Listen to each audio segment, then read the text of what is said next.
Hello, and welcome back to Eloise Film Discussion, where today we are going to discuss the films that I've watched in the recent past.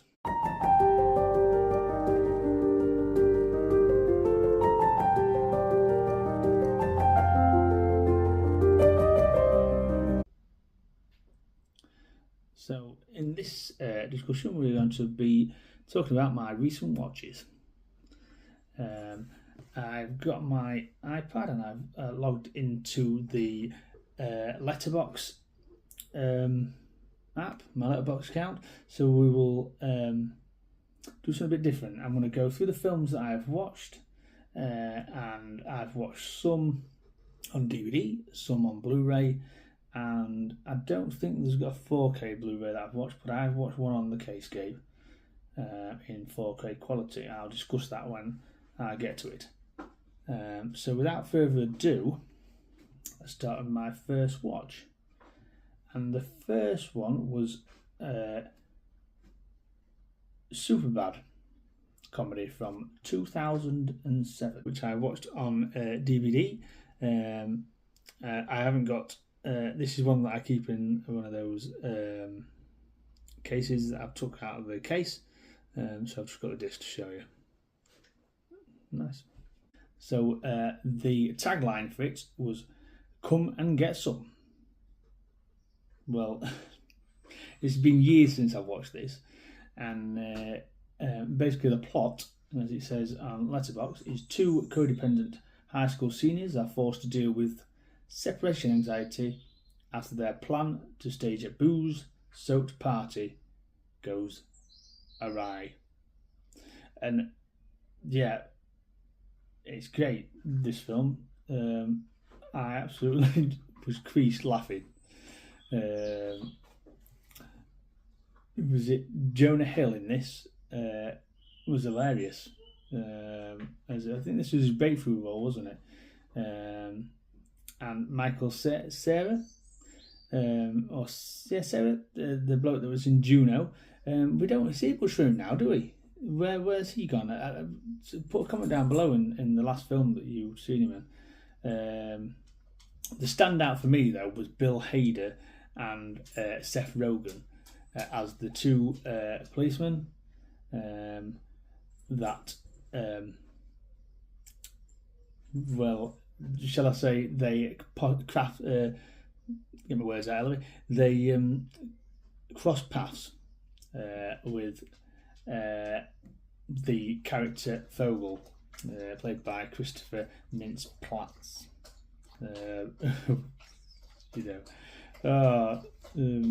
Hilarious. Yeah, if you've not seen it, definitely get it watched. So that's Superbad from 2007. I give that 4 stars on Letterboxd. I am Matt Loving. Love it. Yeah. So moving forward, I'm going to leave my rating blank, and we can rate. I will rate them within where I talk about the films. But for now, I have added some ratings in. So I give Superbad 4 stars. I think it's very worth a watch. So they're one of the best comedies of the early 2000s. Then I watched the 2015 film Everest. I know a lot of people from the community have been talking about the 4K release you can get of this film, saying that basically it was, I think it was one of the early 4Ks that was done. That would make sense, I think. But they were saying that it's still reference quality as it stands. I mean, I've had this Blu-ray for quite a while, and I've just, never get a chance to have a rewatch. I watched it a long time ago. Didn't remember that. Obviously, I know the story. Didn't remember much about the film, really. What I will say is this.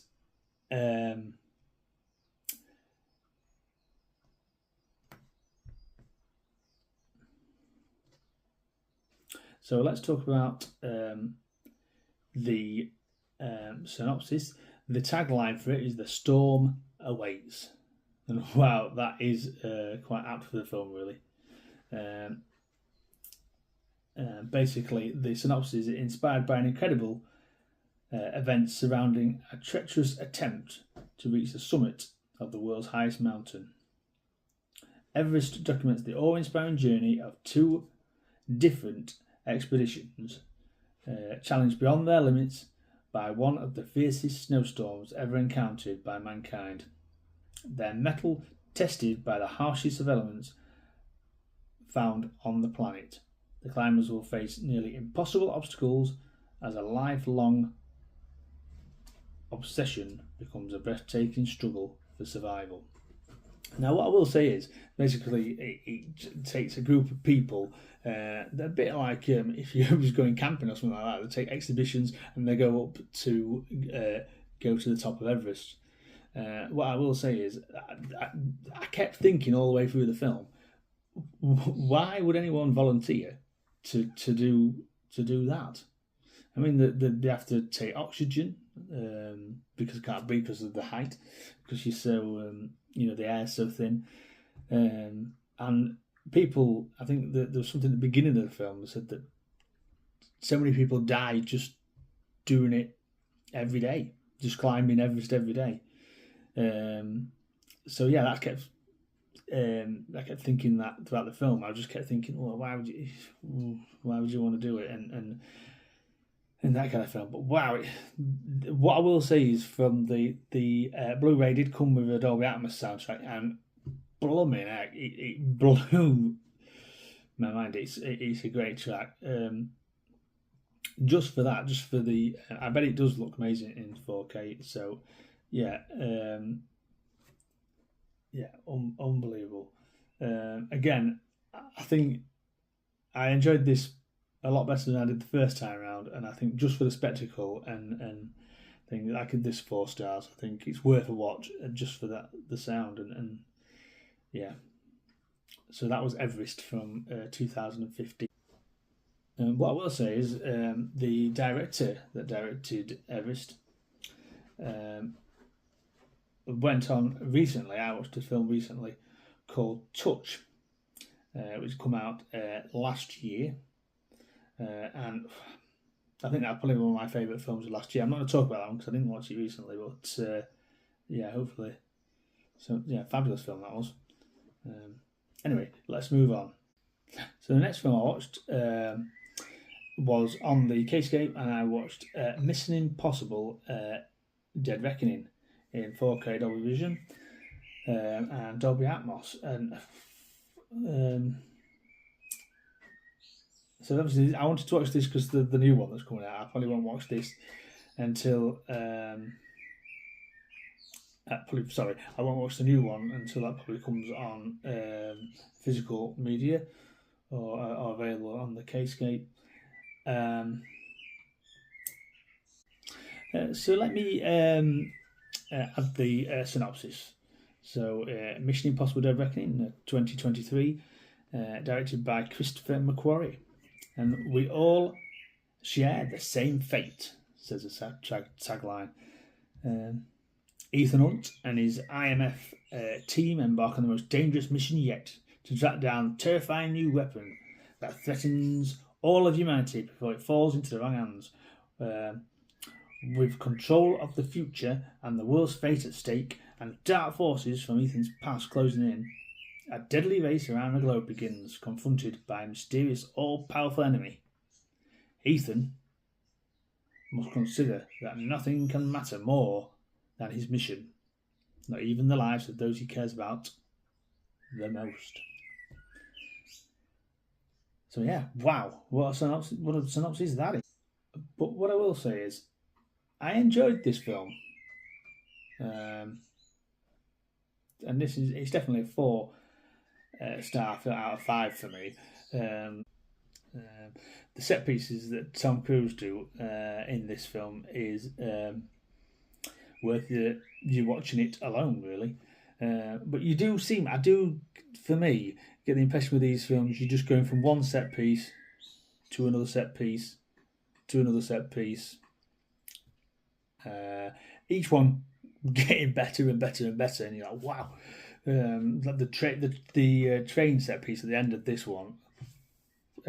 So I can't wait to see what the final reckoning, the last one, will deliver. But 4 stars, yeah. Watch it, fantastic. And that Tom Cruise, he's a madman. Next up is 1987's A Month in the Country. So let me read the synopsis and tagline. So this was directed by Pat O'Connor, and the tagline, they hope to heal the scars of war away in a small English village, but the war within was just beginning. Now, I recently watched this previously. Just let me read the synopsis. A destitute World War I veteran is hired to help carry out restoration work on a medieval mural in a rural Yorkshire church. While living in the quiet village, he forms a close relationship with an archaeologist and begins to come to terms with his trauma. Now, yeah, like I said, I recently watched this and I put it on, and it's a very slow burn, but just it meanders along. I will say he's got a fantastic performance by Colin Firth and Kenneth Branagh. Both great performances, and I thought it was okay. I give it. I would have said it would probably get 3 stars out of 5. An okay film in my book, so worth a watch, but okay. But I couldn't stop thinking about it. I couldn't. I just couldn't. I just needed to rewatch it, and so that's what I did. I rewatched it, and the second time I put this on, the performances, the things that are not said in this film, are fabulous. Everything is thought about, and yeah, I don't want to spoil it, but obviously it deals with the traumas of the First World War, which I don't think we hear a lot about, to be fair, in films. There's a lot of films about the Second World War, and you can see that most of these characters in the film are traumatized in some way or another, and just the second time round, it just hit more like this is a 4-star film for me. Just fantastic. Everybody in it. There's a vicar in it, and I think in my mind, I didn't even see it in the first half, but he was traumatized because he had to stop at home when everyone else went to war, so he didn't see the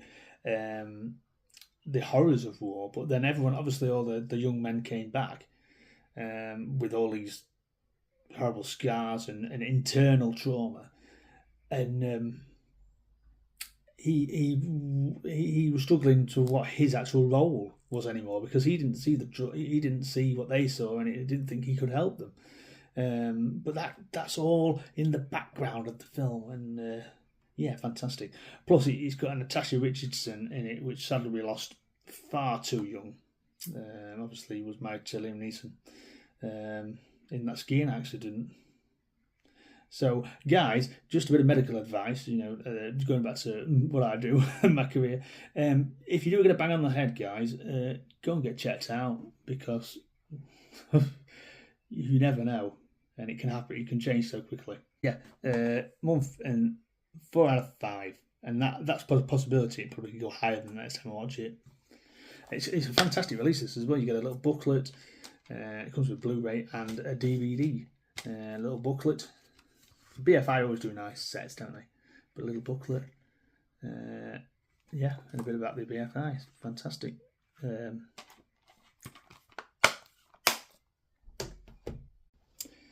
So next up, I think if you've seen one of my recent pickup videos, you've seen that I recently picked up the Blu-ray of The Creator.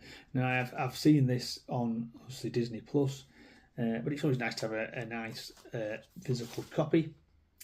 It comes with a nice slipcover as well. I'm not one for slipcovers per se, but if it's got one, I will definitely keep it.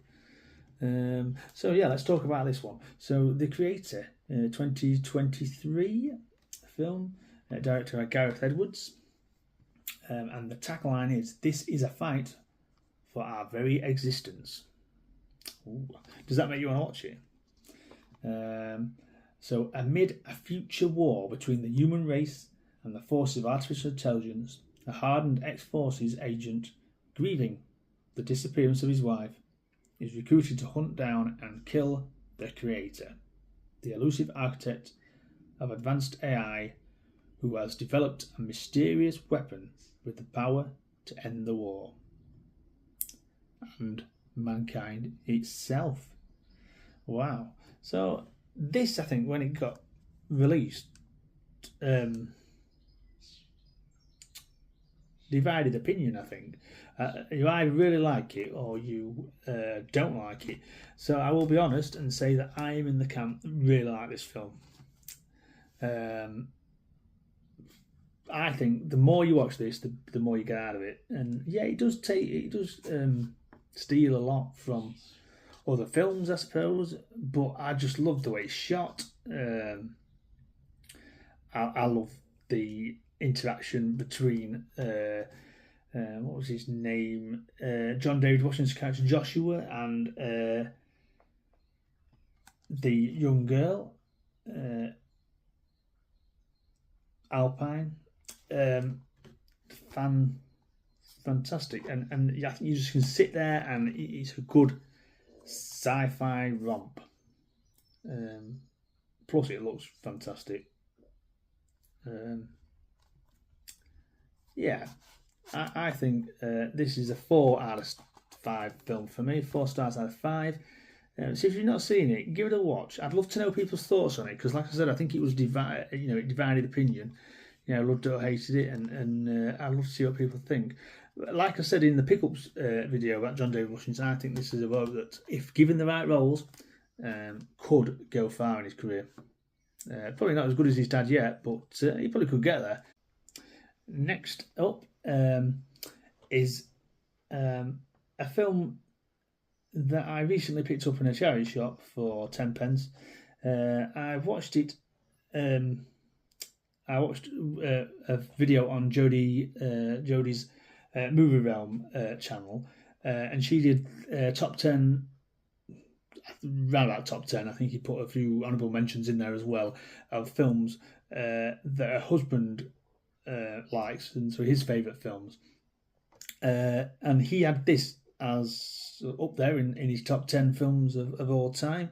Jodie didn't like it at all. So when I saw it in the charity shop for 10 pence, and I didn't have it, and I thought, well, yeah, I wanted to see what it's like because divide opinion so much. He loved it, Jodie hated it, and I thought, yes, I'll check that out. So the film I'm talking about is 13th Warrior with Antonio Banderas in from 1999. So let me read you the synopsis. It's directed by John McTiernan.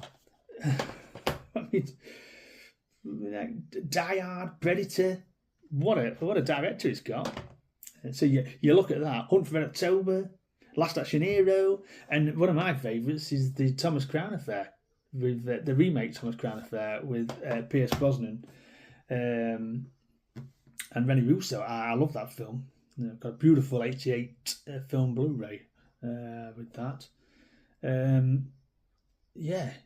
So I'm thinking, I think this could be pretty good.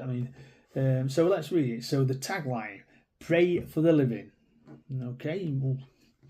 A Muslim ambassador, exiled from his homeland, joins a group of Vikings, initially offended by their behaviour, but growing to respect them. As they travel together, they learn of a legendary evil closing in and must unite to confront this formidable force. So, what did I think of it? I think Antonio Banderas' performance was good. The start of the film I really enjoyed. Probably the first 20 minutes, I really enjoyed it. You see Antonio Banderas. it with Omar Sharif, I think. Yeah, Omar Sharif. Fantastic actor. And these Vikings come to where Antonio Banderas' character Hamed is with Omar Sharif's character, and he learns a bit about their ways. Say he was exiled in that synopsis. I didn't get that from it. I thought he went on his own accord, I think. So that's not exiled. I'm pretty sure, unless I mistook that. And so this is the point of this film, I think. And I think this is what Jodie was saying. Yeah, I thought the first 20 minutes were great. And then it just went, what was that? You went with these Vikings, but I don't. What would he learns their ways, but what for? And then, I don't quite. They said that to choose 12 warriors. The story's just all over the place. Great action sequences in it, so that's a good thing. The action sequence is good, but I just was bored. And yeah. No, 102 minutes. It seemed like a lot longer that to me. I would say, don't watch it unless you want to put it on and you just forget about it and just watch the action sequences because they are pretty good. It's quite gory. The cinematography is good, I suppose. But I would probably give it 2.5 stars. I don't know if I have actually. Did I put? No, I haven't. So this is what we can add it in, can't we now? So I'm going to give that 2.5 stars, and for me, I think that's being generous. So that's that done. So they're my watches. They're my recent watches. I hope you enjoyed, and. I will see you. Please, if you have enjoyed, please like and subscribe. Hello, everybody. I just wanted to tag this video on the end and say if you've got this far, thank you for watching to the end of the video. And like I said, like and subscribe. But I just wanted to say that I've recently got over the 100 subscriber mark on the channel, and so I just want to say a massive thank you to everyone that has subscribed, everyone that watched the videos, everyone liked the videos. And so here's to more subscribers, here's to more film discussion, and I'll see you in the next video. Alright, goodbye.